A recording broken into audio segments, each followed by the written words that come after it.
Nier Automata é um dos melhores games lançados na última década e ele chegou ao Nintendo Switch deixando uma lição que não é óbvia para quem olha de fora, mas ainda assim é uma lição muito importante tanto para os fãs quanto para a Nintendo. O Nintendo Switch ter recebido um dos jogos mais pedidos pelos nintendistas, que é o fruto de uma parceria entre a Square Enix, a empresa de Final Fantasy e Kingdom Hearts, e a Platinum Games, que é a empresa de Bayonetta e Astral Chain, foi um marco porque esse é um daqueles jogos ditos impossíveis de se portar para o Nintendo Switch. E como ele é um jogo originalmente de 2017, as análises e gameplays já se encontram aos montes pela internet, porém, em Nier Automata no Nintendo Switch, há espaço para mais do que isso. Mais do que simplesmente explicar sistemas de gameplay, respostas para perguntas mais óbvias sobre o jogo, sobre quantas horas dura esse jogo. Tem muito mais do que isso em Nier Automata. E aqui no canal Coelho no Japão a gente vai além, e é para isso que você assiste aqui os quadros de sexta-feira no canal. Então hoje, novamente, eu faço um convite para você acompanhar essa reflexão sobre o jogo e contar como ela nos passa uma lição surpreendente. Essa reflexão, ela é para todo mundo, para quem já jogou o jogo, para quem nunca jogou e pretende jogar, ou para quem simplesmente quer ouvir uma mensagem interessante que eu não vi ninguém no YouTube comentando até agora. Então, olá meus amigos, eu sou o Coelho no Japão e você está no quadro Nintendo a Sério. Você pode assistir outros vídeos desse estilo clicando na playlist que tá aqui na descrição ou na hashtag que tá aqui perto do título, e essa é a contribuição do canal Coelho no Japão para Nier Automata.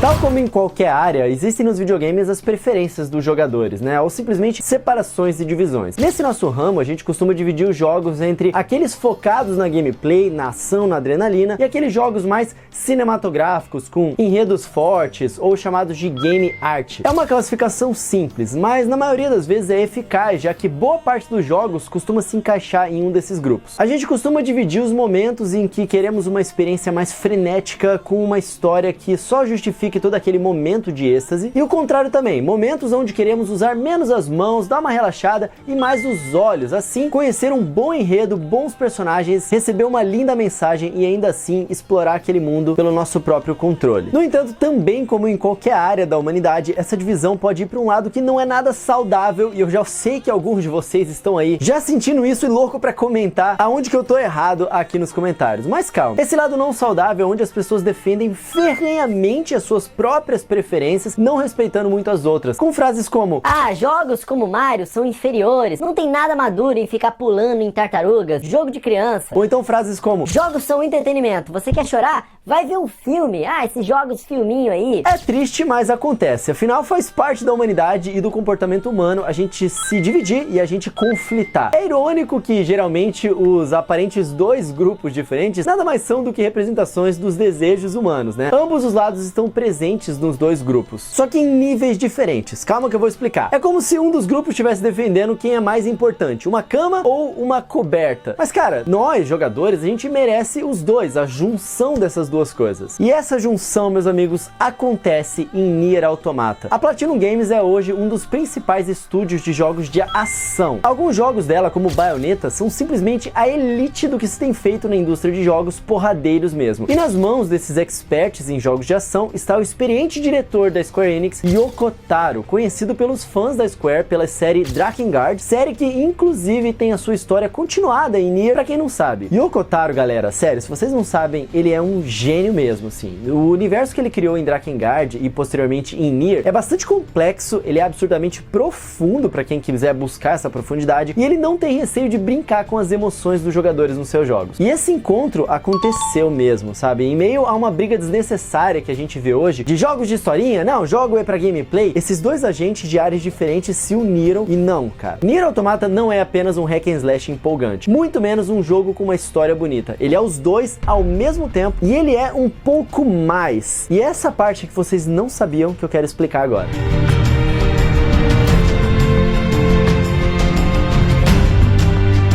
Vou dar panorama aqui. Em Nier Automata, a gente controla androides a serviço da humanidade, combatendo máquinas que vieram de alienígenas nos destruir. Essas máquinas, elas já tomaram o nosso planeta inteiro, tá? A humanidade, ela já não mora mais aqui na Terra, então é mais ou menos uma missão de extermínio do inimigo e reconquista do planeta Terra. E essa premissa, esse enredo base, é simplesmente perfeito e suficiente para poder entregar o tal pano de fundo para um jogo de ação como Contra, Battletoads, esse tipo de coisa, né? Você só quer sair dando porrada. Existe um inimigo, existe uma ameaça, você é uma máquina criada por nós, humanos, abre aspas aqui, desce lá e senta a porrada em todo mundo. É a premissa perfeita para um jogo de ação, né? E quando a gente começa, nos parece uma missão simples e direta, sem espaço para grandes desenvolvimentos. Afinal, entenda que o fato de a gente controlar androides de humanos que lutam contra máquinas aliens significa que é uma guerra de bonecos, né? Cada um dos dois seres usam as suas armas sem precisar pisar no campo de batalha. Sem humanos, sem aliens, apenas androides contra máquinas. Ou seja, uma luta fria travada por seres sem sentimentos, sem humanidade. Novamente, é perfeito para um jogo de ação e não necessariamente precisaria de um desenvolvimento. Mas é aqui que começa uma missão difícil desse vídeo. Afinal, é o vídeo de reflexão, mas sem spoilers. Eu não posso dar spoilers para vocês. Então, boa parte dos fatos relevantes dessa história, eles precisam ser escondidos para que não haja frustração de quem está assistindo. Mas, o que eu posso dizer e que é muito importante é que existe uma grande surpresa que você se dá conta ao longo do jogo. A suposta história simples sobre exterminar sem emoções se mostra na verdade o contrário em Nier Automata. Você não espera que num jogo de ação protagonizado por ambos os lados, por robôs, sejam eles androides ou máquinas, tenham personagens tão marcantes, cenas tão doloridas de se ver, revelações inesperadas e enfim, lições aprendidas ao longo de toda a aventura. Era pra ser só um jogo sobre exterminar máquinas, né? Só que não é.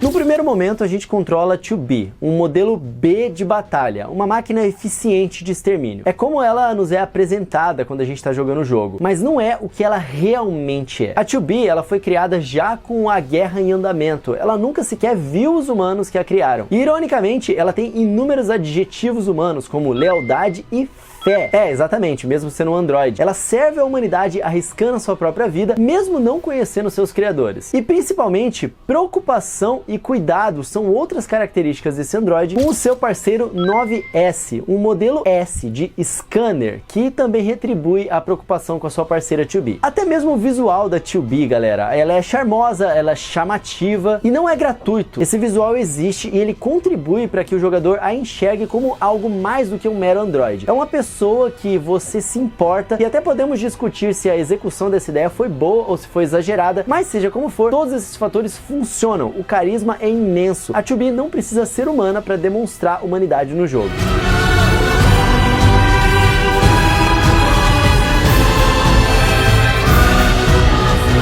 No videogame a gente tem uma incrível junção de ciências exatas, como programação, e as ciências humanas, como arte, né, que são formas de expressão dos homens. Nier Automata, ele é um software, ele é um produto, ele é uma coisa facilmente replicável. Basta você abrir a sua eShop e comprá-lo e uma cópia dele vai estar com você. E como software, ele é muito bom, ainda mais no Nintendo Switch. A gameplay do jogo é super fluida, seja nas outras plataformas, rodando a 60 quadros por segundo, ou mesmo no Nintendo Switch. Acredite, cara, mesmo no modo portátil, uma queda para 30 quadros por segundo, o trabalho de animação, os movimentos, golpes, tiros, é tudo muito fluido nesse jogo, rodando na telinha do Switch. O combate é excelente, embora alguns fãs de hack and slash da Platinum Games em específico podem argumentar que não é como um Bayonetta da vida, assim, são menos combos e menos variedade, isso é verdade, mas é perdoável porque o jogo investe tempo e dedicação em outras áreas que outros jogos da Platinum Games não investiram. Mas o jogo, o software em si, ele demonstra ser mais do que isso. Nier Automata, ele exala arte, exala expressão da emoção em diversas partes do seu conjunto geral, né? Um exemplo simples são os seus cenários muito lindos desse jogo, mas que mostram o resultado apocalíptico de uma guerra sem fim no planeta Terra. Porém, o grande destaque vai para a trilha sonora do jogo.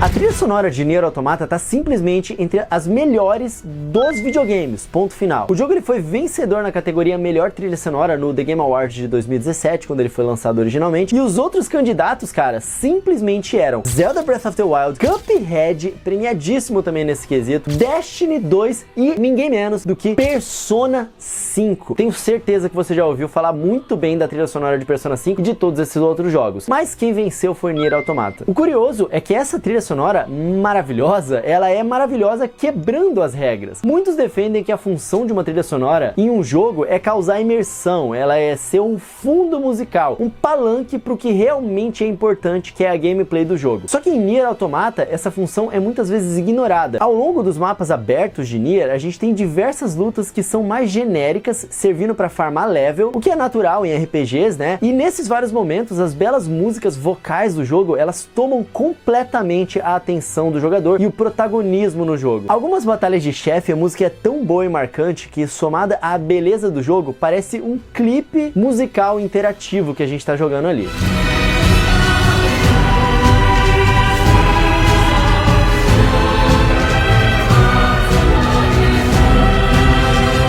Que alguns jogadores podem achar isso como uma falha na programação do software, né? As trilhas sonoras, elas têm uma função e elas precisam exercê-las. Mas eu acho que isso é pensar de forma muito quadrada. Nier Automata, ele é um jogo onde o digital, o inumano, ele abre espaço para o humano.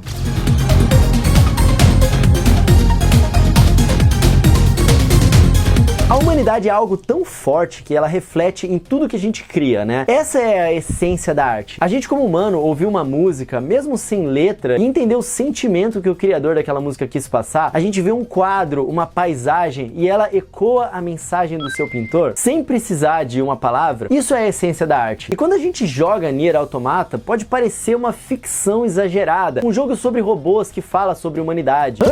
Máquinas têm sentimentos, a gente já viu isso muitas vezes no cinema, em vários jogos. Mas essa não é exatamente a história dos videogames. Quando eles surgiram, eles eram isso, jogos audiovisuais. Em vez de jogar ping-pong na vida real, um software que simula o jogo, no caso o Pong. Porém, conforme o desenvolvimento dos videogames foi avançando, esse fator arte, esse fator da humanidade, ele foi entrando e foi evoluindo junto com ele. Hoje, jogos como Nier Automata nos emocionam e nos faz refletir reflexões como essa que vocês estão acompanhando aqui nesse vídeo. Existe aquela famosa frase, né, a criação revela o seu criador. E esse é o grande segredo. A gente vê isso na história de Nier Automata, que é um jogo, ou seja, é também uma criação de um criador. E essa mensagem, ela é real, ela é atemporal, chegando até mesmo em âmbitos religiosos, cara. Porque desde a criação do mundo, os atributos invisíveis de Deus e o seu eterno poder e a sua natureza divina têm sido vistos claramente sendo compreendidos por meios das coisas criadas. Isso, para quem não sabe, é uma passagem de Romanos 1:20. E existem outros paralelos entre o jogo e a filosofia, Nietzsche e tudo mais. E tudo completamente proposital sendo colocado nesse jogo e que, sem spoilers, né, a gente acaba sentindo isso pelos diversos elementos dele, da gameplay, da música, do ambiente. A cabeça genial do Yoko Taro transcendeu quando eles criaram esse jogo que acaba passando uma mensagem muito maior do que só a história em si. Mas para quem não conhece esses paralelos, eu recomendo vocês jogarem para conseguir conhecer e entender isso à medida que você tá jogando, porque eu não quero tirar isso de vocês. O que eu quero é deixar uma dúvida na cabeça de vocês. Para que servem os jogos? Por que a gente joga? Eles servem para entretenimento, com gameplays intensas de ação? Ou eles são instrumentos para passar uma experiência cinematográfica? Nier Automata, ele não é sobre essa divisão, ele é sobre essa união. Ele mostra que esses dois rivais, esses dois lados que aparentemente são opostos, mas feitos do mesmo material, né, os desejos humanos, são uma coisa só. Às vezes a gente só quer somente se divertir sem grandes comprometimentos e podemos usar os jogos para poder isso. Só que em outros momentos a gente quer se conectar, a gente quer experienciar obras emocionantes, a gente quer entender uma mensagem de um artista, a gente quer preencher um vazio aqui na nossa alma. A gente às vezes assiste um vídeo pra isso, um filme pra isso. A gente não quer usar aquele tempo só pra desperdiçar, jogar fora com uma distração. A gente quer algo mais. E os videogames também servem pra isso. E caso você queira ambos em um jogo só, eu realmente recomendo você experienciar a ação e a emoção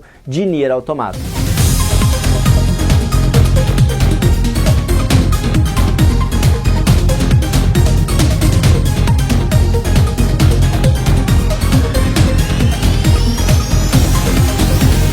essa, meus amigos, é a lição que Nier Automata ensina. O jogo, ele vai além. Próxima vez que você vê alguém brigando na internet, porque, é jogo de filminho, é jogo de ação, lembra essas pessoas, cara, que todo mundo tem diferentes momentos. E às vezes a gente quer uma coisa diferente e tá tudo bem, cara, tem espaço pra todo mundo. E manda eles jogarem Nier Automata pra poder entender o quanto essas duas coisas são importantes e não são duas coisas opostas. Nier Automata ensina que jogos impossíveis podem estar sim no Nintendo Switch, em versões que às vezes até superam em alguns elementos as versões de outros consoles. E ele acaba também com essa briga das pessoas na internet de falar: tal jogo não deveria vir pro Nintendo Switch porque senão ia perder muita qualidade, ou tal jogo não pode ser jogado se não for em 60 frames por segundo. E Nier Automata ensina mais uma vez pra Nintendo que investir nesses estúdios de fora vão permitir com que eles trabalhem para trazerem experiências ainda melhores no Nintendo Switch. Nesse caso aqui, o estúdio que faz Bayonetta se juntou com a Square Enix. Pode parecer que não tem nada a ver com a Nintendo, mas a própria Square Enix tem feito muitas parcerias com a Nintendo na era do Nintendo Switch de jogos exclusivos, e a Platinum Games é oficialmente o estúdio contratado pela Nintendo para tanto trazer novas IPs como Astral Chain e reviver IPs que iriam morrer, como Bayonetta, trazendo jogos novos, até mesmo confirmando a possibilidade de um próximo Bayonetta, que é a mensagem que aparece no final quando você joga Bayonetta 3. Então, amigos, se vocês acharam que Nier Automata era só um jogo hack and slash com uma música legal, que tem uma personagem bonitinha que a galera fica falando bem, esse jogo não é o que parece. E se vocês curtiram esse vídeo, deixa um like aqui no vídeo, inscreva-se no canal Coelho no Japão. Obrigado por ter assistido aqui até o final. Toda sexta-feira a gente traz uma discussão um pouco mais aprofundada sobre os games, que é legal pra quem quer não simplesmente falar de videogame ou saber análise de jogos, mas quer se aprofundar e sair com uma mensagem a mais. Esses são os vídeos de sexta-feira aqui no canal Coelho no Japão. Você pode clicar nessa hashtag que tá aí perto do título Nintendo a Sério pra você ver outros vídeos aqui dessa série, ou clicar na playlist que eu vou deixar aqui na descrição pra vocês, tá bom? Vocês podem me seguir nas redes sociais também, @RodrigoCoelhoC. Entra lá no Instagram, me segue lá agora, manda uma DM pra mim pra gente poder bater um papo. É a mesma arroba no Twitter e também no TikTok. E quem quiser me apoiar aqui no canal pode considerar se tornar um membro aqui no canal, mandar um valeu demais aqui nos comentários e usar o meu link de afiliado na Amazon. Dá uma olhada que tem uns produtos que eu recomendo aqui na descrição, mas qualquer coisa que você for comprar na Amazon, entra no site através do meu link que você vai estar me apoiando. coelhonojapão.com/Amazon. Você pode deixar favoritado aí no seu browser, ou quando você for entrar no site, antes de comprar o produto, lembra de vir aqui no canal, clicar aqui em qualquer link da Amazon na descrição, e aí sim você entra no site, faz o pedido e finaliza sua compra, que você vai estar me dando um apoio aqui sem mudar nada pra você, tá bom? Deixa favoritado aí, coelhonojapão.com/Amazon. Mais uma vez, muito obrigado por terem assistido esse vídeo, meus amigos. Eu vou ficando por aqui. Vejo vocês amanhã e também nos próximos vídeos aqui do Nintendo a Sério. E lembre-se sempre, sejam gentis com as pessoas, porque isso sim é o mais importante de tudo. Eu vou ficando por aqui. Nos vemos no próximo vídeo. Um tapa na pata do coelho pra dar sorte e até a próxima, amigos. Valeu!